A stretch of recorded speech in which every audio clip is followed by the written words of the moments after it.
하나님의 백성으로 살아간다는 것은 그냥 주일 아침에 잠깐 나와서 이 1시간만 보내는 것으로 끝나는 것이 아니죠. 결국은 말씀을 가지고 살아내야 하는 것입니다. 그 삶을 어떻게 살아갈 것인가? 그냥 말씀을 붙들고 살아야 한다라는 그런 큰 전제 말고 구체적으로 우리의 삶의 모습에서 어떠한 것들이 나타나야 하는가? 우선은 우리가 하나님의 백성이라는, 하나님께서 거룩하게 구별하신 백성이라는 정체성을 가지고 있어야 되고요. 그 정체성을 가지고 있기 때문에 우리의 말하는 것이, 행동하는 것이, 또 살아가는 삶의 모습들이, 심지어 입고 먹는 것까지도 분명히 구별이 된다라고 그렇게 우리가 말씀을 나누었죠.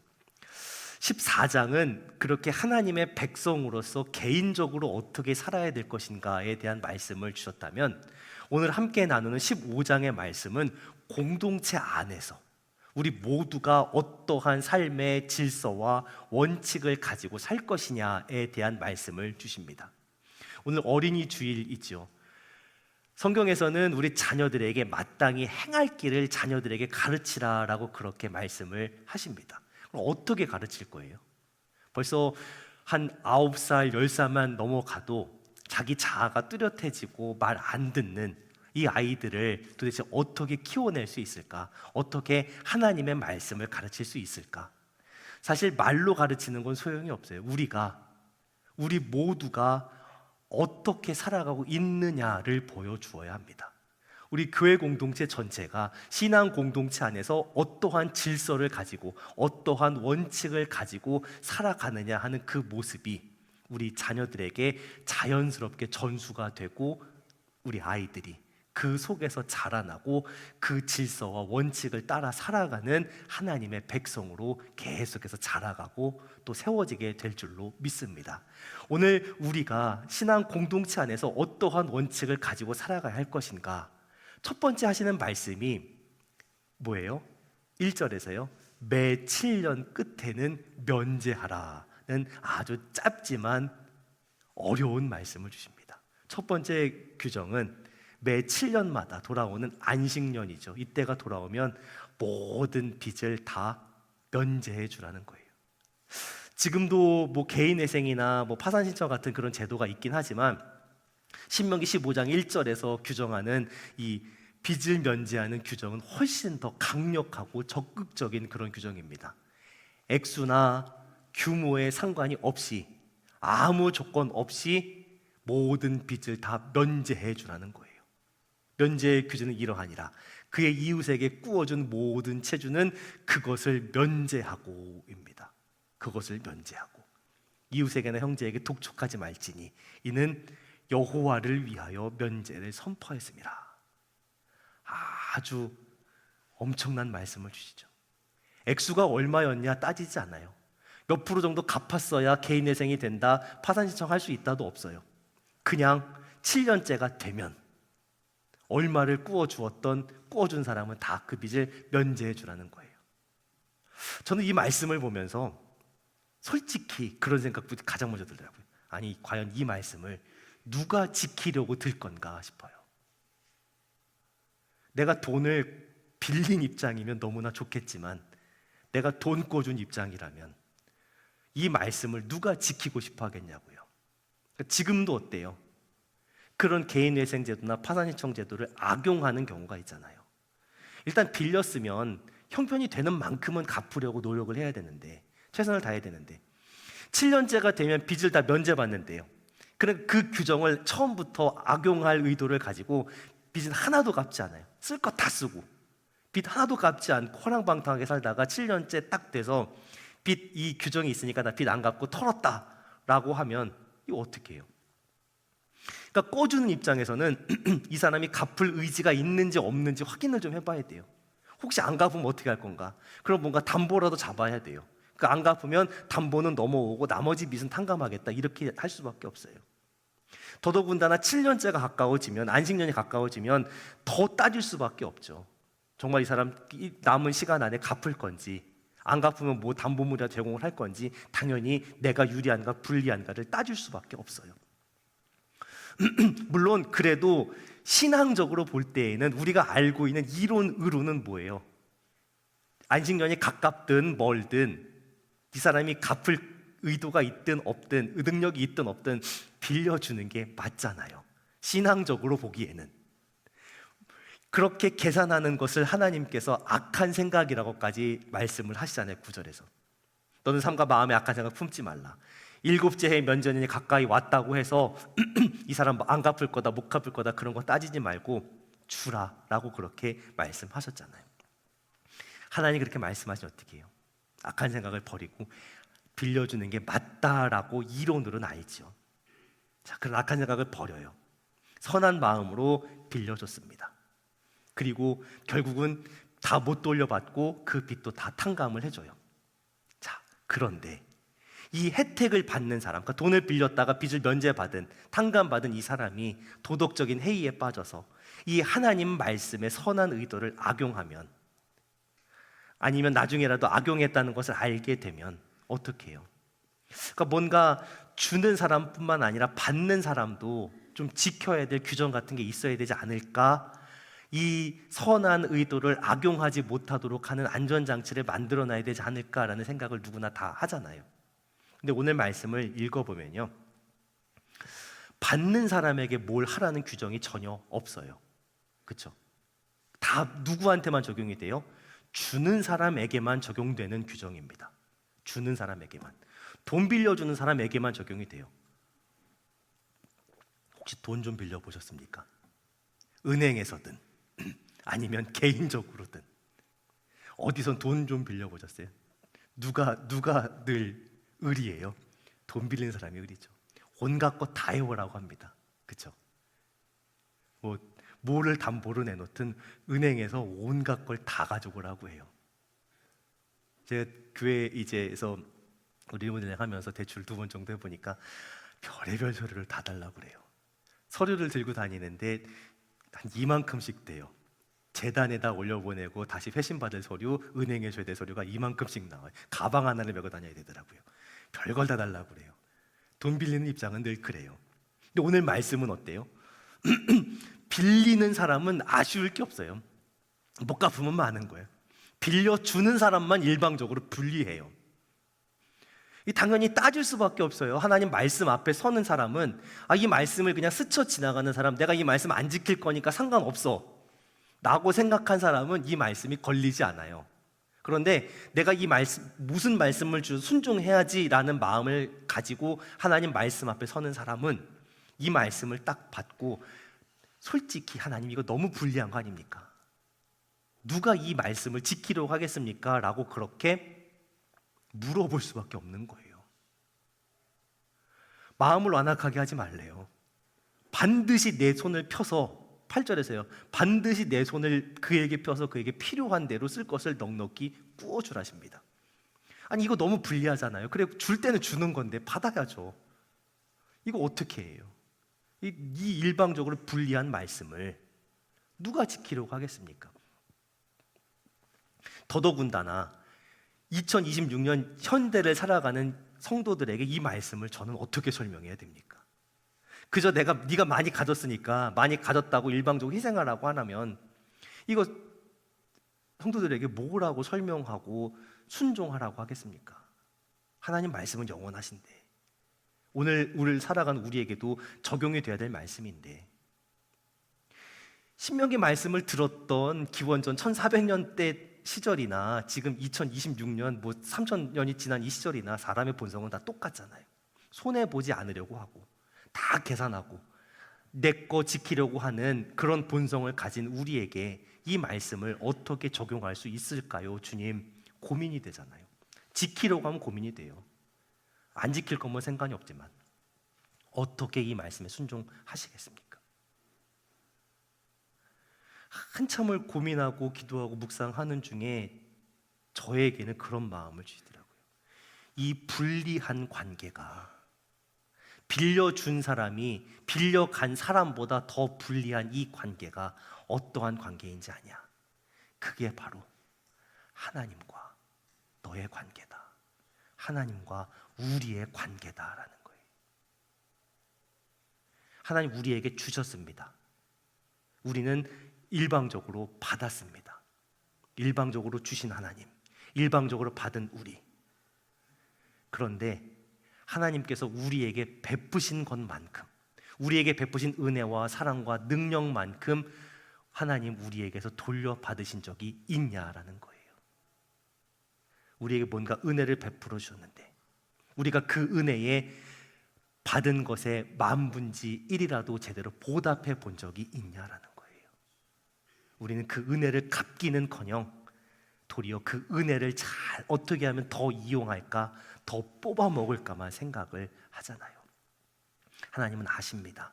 우리가 이 은혜를 갚기는커녕 도리어 이용하고 악용할 것까지도 아셨습니다. 그럼에도 불구하고 하나님은 우리와 이 불리한 관계를 기꺼이 택하셨습니다. 우리를 하나님의 거룩한 백성 삼으시기 위해서, 우리를 하나님의 자녀 삼으시기 위해서 일방적으로 손해보는 그 관계를 하나님은 기꺼이 택하시고 그 관계를 계속 이루어 가십니다. 하나님 다 내어주시죠. 어디까지 내어줬어요? 우리를 하나님 자녀와 백성 삼으시기 위해서 그 아들까지도 기꺼이 내어주셨잖아요. 지금까지 우리의 인생 여정을 한번 생각해 보면요, 그 수많은 시간 동안 하나님께서 우리를 어떻게 인도해 오셨는가, 우리를 어떠한 은혜와 사랑과 능력으로 인도해 오셨는가, 우리를 얼마나 참아주셨는가, 우리의 불순종을, 우리의 죄악을, 우리의 그 입술의 그 불평과 원망을 하나님이 얼마나 참아주셨냐는 거예요. 얼마나 품어내 주셨냐라는 거예요. 그 불리한 관계를 왜 도대체 계속 지속하고 계시냐는 거예요. 이해가 안 돼요. 그런데 자식 키워보면 조금 이해하시잖아요. 부모와 자식의 관계는 늘 누가 일방적으로 손해봐요? 부모가 대부분 일방적으로 손해를 보잖아요. 당연하게 달라고 그럽니다. 당연하게 집건 줄 알아요. 그렇게 받아놓고 갚는 게 하나도 없는 것 같아요. 저도 그렇고, 제가 자식된 입장에서 저를 볼 때 저희 부모님께 얼마나 못하는지 몰라요. 그런데 그걸 다 감당하잖아요. 그게 사랑이지요. 하나님의 사랑은 더 크고 놀랍잖아요. 하나님께서 나를 이렇게 하나님의 자녀와 백성을 삼아 주셨구나, 이걸 아는 사람만이 이 어리석고 미련하고 손해가 분명한 하나님 말씀을 기억하고 지키려고 할 수 있는 거예요. 이 말씀은 계속 신명기 14장 2절 말씀에서 이어져 오는 겁니다. 너는 내 하나님 여호와의 성민이라. 여호와께서 지상 만민 중에서 너를 택하여 자기의 기업의 백성으로 삼으셨느니라는 이 말씀에서 계속 이어져 오는 거예요. 내가 하나님 백성이지 뭐, 하나님의 기업의 백성이지 뭐 라고 그냥 그렇게 아무렇지도 않은 사람은 이 말씀 앞에서 멈춰설 수밖에 없어요. 그러나 너는 내 하나님 여호와의 성민이라. 여호와께서 지상 만민 중에 너를 택하여 자기 기업의 백성으로 삼으셨느니라는 이 말씀이 얼마나 엄청난 것인지, 이 말씀을 이루시기 위해서 하나님이 어떠한 일들을 하셨는지, 어떠한 은혜와 사랑과 능력을 베푸셨는지 안다면 이 14장, 15장에 나오는 이 말씀들을 계속 지키면서, 지켜가려고 은혜를 더 구하면서 살아갈 수 있는 거죠. 그러니까 하나님 말씀은 결국 진짜 하나님 백성만이 붙잡을 수 있고 지키고 살아갈 수 있는 거예요. 내가 누구인지를 아는 사람, 하나님께서 이런 명령을 주신 이유와 의미를 아는 사람, 내가 하나님 백성이기 때문에 이 말씀을 주셨고, 이렇게 말씀을 지키며 살아가다가 때론 손해를 본다 할지라도 애시당초 가지고 있던 것들이 하나님의 것이었기 때문에, 내 것이 아니었기 때문에 말씀에 순종해 손해를 봐도 된다고 생각하는, 설령 그렇게 손해보면 하나님께 새롭게 채워주실 거다라고 믿는 사람만이, 그런 하나님의 백성만이 하나님 말씀을 지키면서 살아갈 수 있지요. 이 어리석고 미련한 삶의 방식을 따르는 사람이 있고 그렇지 않은 사람들이 분명히 있습니다. 그런데 그렇게 하나님 말씀을 따라 살아가는 어리석고 미련한 삶의 방식을 택하고 따라 살아가는 사람들을 하나님 반드시 책임져 주시겠다라고 그렇게 약속하십니다. 10절에서 이렇게 말씀하세요. 너는 반드시 그에게 줄 것이요 줄 때엔 아끼는 마음을 품지 말 것이니라. 이로 말미암아 내 하나님 여호와께서 내가 하는 모든 일과 내 손이 닿는 모든 일에 내게 복을 주시리라 라고 말씀하십니다. 하나님 백성답게 살려고 하면 분명히 손해보는 일들이 생깁니다. 안 생기지 않아요. 그런데 그 손해를 내가 메꾸는 것이 아니라 하나님께서 메꿔주신다는 그 믿음의 고백이 있는 사람만 이렇게 살아갈 수 있는 거죠. 하나님 말씀을 지키면서 살아가는 하나님의 백성을 하나님이 책임져 주신다는, 형통하게 하신다는, 하는 모든 일에, 손다는 모든 일에 복 주신다고 약속하신 이 말씀이 내 삶에서 증명될 수 있게 하여 주옵소서. 내 삶이 하나님 말씀을 증명하고 증거하는 삶이 될 수 있게 하여 주옵소서. 그 삶을 위해서 내 마음을, 내 삶을 드릴 수 있게 하여 주옵소서. 이러한 말씀 앞에서 거룩한 도전을 가지고 믿음의 결단을 드릴 수 있는 우리 사랑홍동의 성도들이 다 되시기를 예수님의 이름으로 축원합니다. 가난해지면 돈을 빌리기도 하고, 안 되면 어떻게 해요? 내 몸이라도 어떻게 해서 돈을 만들어야 되겠다라고 생각을 하잖아요. 그러니까 돈 만들 방법이 없으니까 나 자신을 담보물로 내서 그 받은 삭스로 어려운 경제적인 문제를 해결해야 되겠다라고 생각한 사람들도 있었을 거예요. 두 번째 규정이 나오죠. 12절에서부터요. 종을 해방시켜주는 규정에 대해 나옵니다. 같은 이스라엘 민족에게 종이 되었다는 건 그 빚을 해결하려고, 빚을 갚지 못해서 노동력을 제공하면서 그 빚을 해결하려고 했던 그런 이유였을 거예요. 자, 그런데 뭐라고 말씀하세요?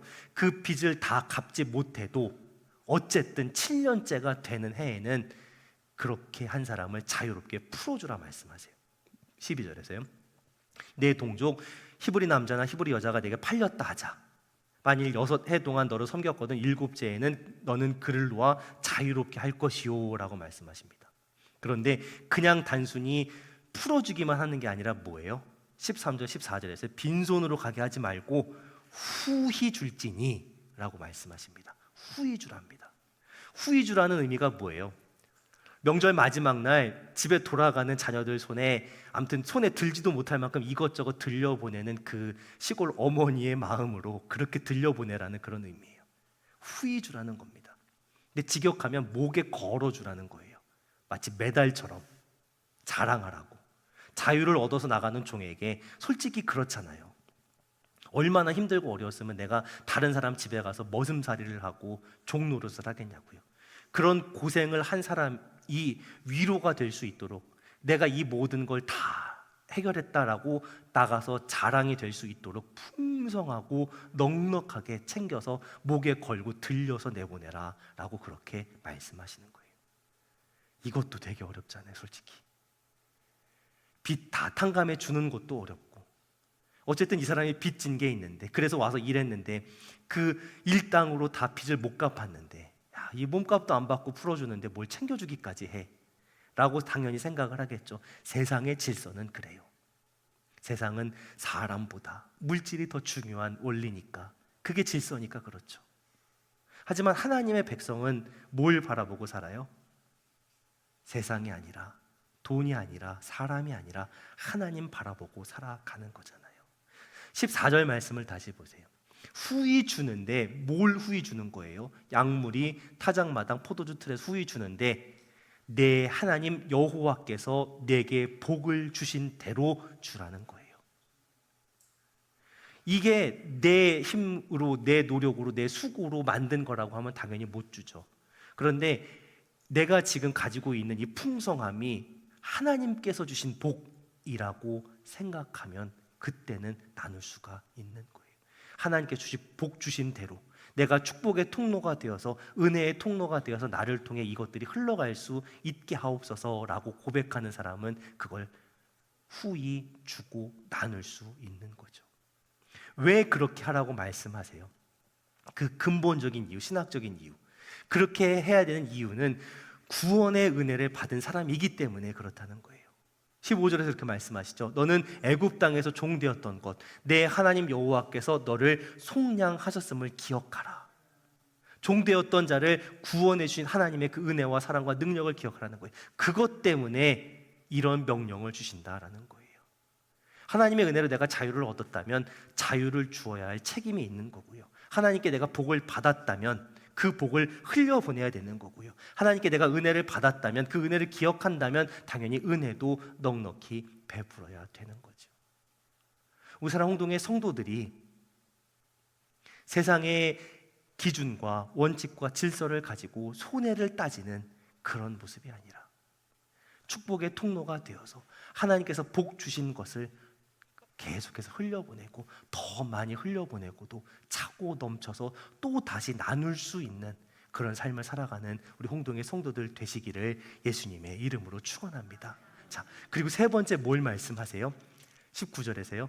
처음 난 것은 거룩하게 구별을 하나님께 드리라 라고 그렇게 말씀하십니다. 그 이유는 뭐예요? 출애굽 때의 10번째 재앙, 애굽에 처음 난 것을 다 하나님께 치셨는데 이스라엘 백성은 거기서 건진받았기 때문에 처음 난 것은 다 하나님의 것이다 라고 그렇게 말씀하셨기 때문인 거죠.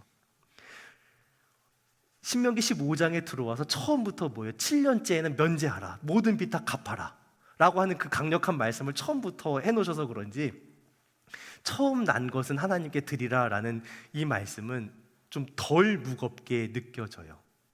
그런데 느껴지기가 그런 것 뿐이지 막상 처음 것을 하나님께 드리려고 하면 사실 그것도 쉬운 건 아니잖아요. 내가 아는 것과 내가 하나님께 그렇게 드리는 것과는 사실 다른 일이거든요. 내가 많이 번다고 많이 가졌다고 해서 쉽게 드려지던가요? 아니잖아요. 처음 11조 하실 때 기억나십니까? 11조 드릴 때 쉬우셨어요? 적게 벌 때는 당장 애들하고 먹고 살 것도 없으니까 내기 참 어렵고요. 많이 버니까 이게 11조 액수도 그때 벌던 액수만큼 11조를 내려니까 손 떨려요. 적게 벌면 적게 벌어서 힘들고 많이 벌면 많이 벌어서 힘들어요. 이게 경제적인 논리는 안 되는 거예요. 내 머리의 계산으로는 안 되는 거예요. 지금이야 농사도 짓고 뭐 소도 키우고 돼지도 키우고 직장도 다니고 여러 가지 일들을 하지만 이때의 기준을 생각해 보면 처음 태어난 그 새끼는요 재산 목록 1호잖아요. 둘째, 셋째가 나온다는 보장이 어디 있어? 솔직히 하나 나왔으면 그거 잘 키워서 농사도 짓고 뭐 팔든지 해야 되는데 그럼에도 불구하고 처음 것을 드릴 수 있다는 건 뭐예요? 두 번째, 세 번째, 네 번째 것을 하나님께서 주실 것이다 라고 하는 그 사실을, 그 약속을 믿는 사람만이 첫 번째 걸 드릴 수 있는 거죠. 그게 믿어지지 않으면 처음 것을 드릴 수가 없는 거예요. 이게 경제적인 논리로는 내 계산은 안 되는 거죠. 믿음입니다. 믿음. 내가 무엇을 받았는가를 아는 사람. 또 하나님께서 앞으로 나에게 어떠한 것을 허락해 주실 것인가를 아는 사람만이 드릴 수 있는 거죠. 하나님께 드릴 수 있고 또 사람들에게 베풀고 나누며 살아갈 수 있는 거예요. 결국 이렇게 살아갈 수 있는 근본적인 이유가 뭐예요? 우리가 누구냐는 거예요. 내가 누구냐, 우리가 누구냐는 거예요. 하나님의 거룩한 백성이라는 정체성을 가진 사람. 내가 그 많은 죄악을 짊어지고 있었음에도 불구하고 그 모든 죄의 짐들을 다 벗겨주신 이 죄의 빚을 면제받은, 탕감받은, 그래서 구원받은 사람이라는 것을 아는 사람만이, 내게 베푸신 그 은혜와 축복을 기억하는 사람만이 하나님께 드릴 수 있는 거죠. 또 다른 사람에게 베풀고 나누고 섬기고 살아갈 수 있는 거예요. 우리가 살아가는 삶의 시작은 결국 하나님과의 관계에서 시작이 됩니다. 하나님과의 관계가 분명해야 우리가 만나는 모든 관계 속에서 그 정체성이 드러납니다. 내가 하나님을 정말 바라보고 살아가는가? 오늘 말씀을 어디까지 따라갈 수 있는가로 사실 증명이 되는 거죠.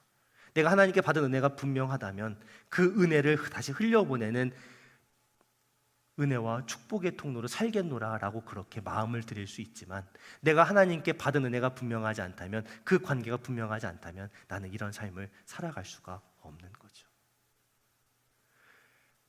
내가 받은 은혜가 분명하여서, 내 정체성이 분명하여서 하나님과 관계를 늘 기억하면서, 받은 은혜와 축복을 기억하면서 그 은혜와 축복을 흘려보내는 귀한 통로로 살아가는 우리 사랑동의 성도들 다 되시기를 예수님의 이름으로 축원합니다. 이 말씀을 지키려고 하면 14장은 그래도 내가 잘하면 되는데 15장의 말씀은 나만 잘해서 될 수 있는 게 아니잖아요. 함께 해 나가야 합니다. 함께. 공동체가 함께 힘써 가야 돼요. 함께 공감대를 형성하지 못하고 함께 이 말씀을 지키려고 힘쓰지 못하면 한두 사람만의 힘으로는, 순종으로는 이 말씀을 지켜갈 수 있어요. 우리가 말씀을 들으면서 그런 태도를 많이 갖습니다.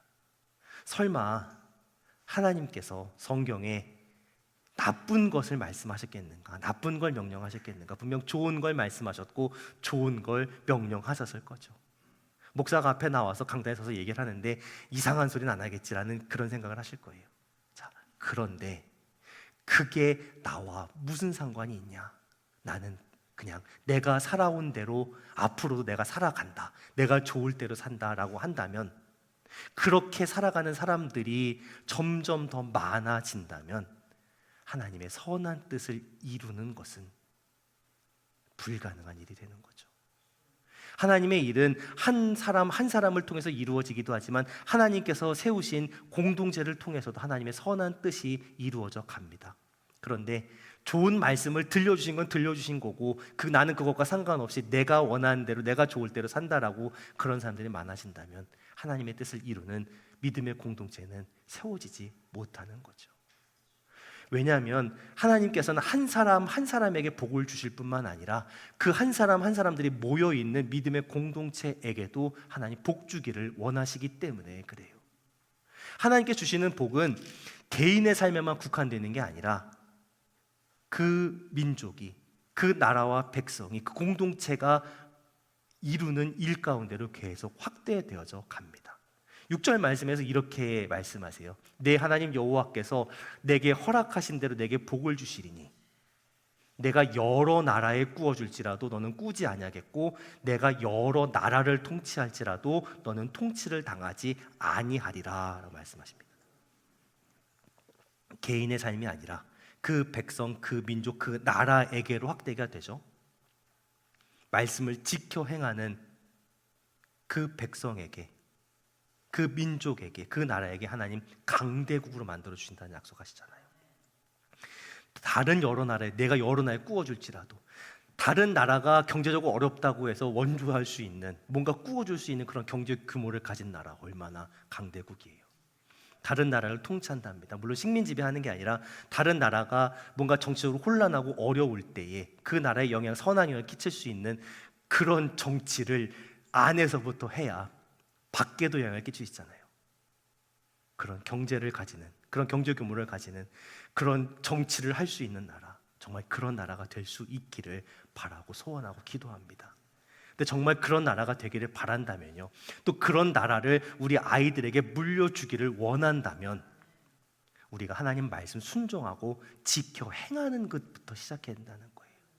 말씀대로 살아가는, 말씀의 질서와 원칙 안에 살아가는 하나님의 백성이 많아질 때에 우리 교회에, 또 이 홍동 지역의, 홍성의, 충남의 이 나라에 하나님의 축복이 임하게 되는 줄로 믿습니다. 그 시작에 마중물이 있어야 돼요. 마중물이, 축복의 통로, 은혜의 통로, 이것이 흘러갈 수 있는 그 마중물, 우리 사랑동의 성도들이, 우리 홍동교회가 그런 축복의 마중물이 되어서, 축복의 통로가 되어서 계속해서 흘려보낼 수 있기를 예수님의 이름으로 축원합니다. 우리 한 사람 한 사람의 삶이 하나님 말씀으로 채워지고 말씀을 따라 살아가야 돼요. 그리고 그렇게 모인 한 사람 한 사람이 말씀대로 살아가려고 함께 은혜를 나누고 그 말씀의 질서와 원칙 안에서 살아가려고 함께 격려하고 세워갈 때에 우리 교회가 축복의 통로, 축복의 마중물이 되는 거고요. 그래야 이 홍동이 우리 때문에, 우리 교회 때문에 복을 받고요. 그래야 그 복이 이 지역과 나라와 민족으로 흘러가게 되는 거죠. 말씀을 지켜 행하는 것, 우리가 그렇게 살아가는 것, 우리 교회를 그렇게 세워가는 것이 이 시작이 되는 줄로 믿습니다. 말씀을 지켜 행하는 사람에게 하나님 계속해서 하는 일과 모든 손대는 일에 복 주시겠다 약속을 하십니다. 말씀을 지켜 행함으로 하나님께서 약속해 주신 이 복을 누리며 또 이 우리 교회를 이 지역에, 온 나라에 하나님의 은혜와 축복을 흘려보내는, 선한 영향을 흘려보내는 통로와 마중물이 되어 살아갈 수 있는 우리 사랑동의 성도들 다 되시기를 예수님의 이름으로 축원합니다. 기도하겠습니다.